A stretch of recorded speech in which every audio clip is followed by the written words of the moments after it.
Sinunog ng Philippine Drug Enforcement Agency o PDEA ang higit 16 na bilyong piso na halaga ng iligal na droga na nasabat sa iba't ibang operasyon ng ahensya.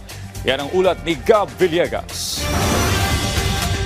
Sinunog ng mga tauhan ng Philippine Drug Enforcement Agency ang aabot sa higit 16 na bilyong pisong halaga ng iligal na droga na may bigat na halos 3 tonelada. Nasabat ang mga nasabing iligal na droga mula sa iba't ibang anti-drug operations na isinagawa ng PDEA, katuwang ang iba pang law enforcement agencies. Kabilang sa mga sinunog ngayong araw ang halos 1.5 tonelada ng shabu na na-recover sa katubigan sakop ng Subic, Zambales noong Hunyo. Dumalo sa aktibidad ang mga opisyal mula sa iba't ibang law enforcement agencies. Ayon kay Dangerous Drugs Board Chairperson Secretary Oscar Valenzuela, binibigyang halaga ngayon ng pamahalaan ang pakikipag-ugnayan sa mga komunidad para suportahan ang rehabilitasyon at integration ng mga taong nalulong sa ipinagbabawal na gamot, alinsunod sa direktiba ni Pangulong Ferdinand R. Marcos Jr.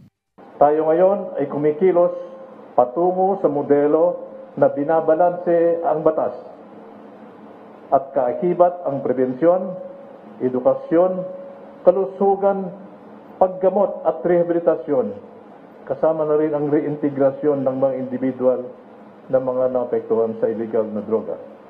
Para naman kay House Committee on Dangerous Drugs Chairperson Jonathan Keith Flores, nais niyang bigyan ang PDEA at ang Philippine National Police ng mas malaking pangil upang mapalakas pa ang kampanya ng pamahalaan kontra illegal na droga sa pamamagitan ng pag-amyenda sa Comprehensive Dangerous Drugs Act of 2002.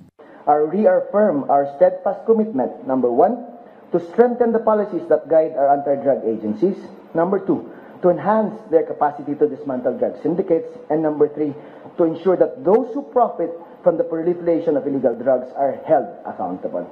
Tiniyak naman ni PDEA Deputy Director General for Operations Assistant Secretary Renato Gumban na patuloy ang kanilang pagsira sa mga nasasabat na illegal na droga. We assure the Filipino people that these confiscated and seized drugs are truly destroyed and will never return to the streets. Transparency, accountability, and integrity are not only practiced within PDEA but also among our partners in law enforcement. Aabot na sa 33 bilyong piso ang halaga ng mga nasirang illegal na droga sa buong bansa magmula nang maupo sa pwesto si Undersecretary Isagani Neres bilang Director General ng PDEA.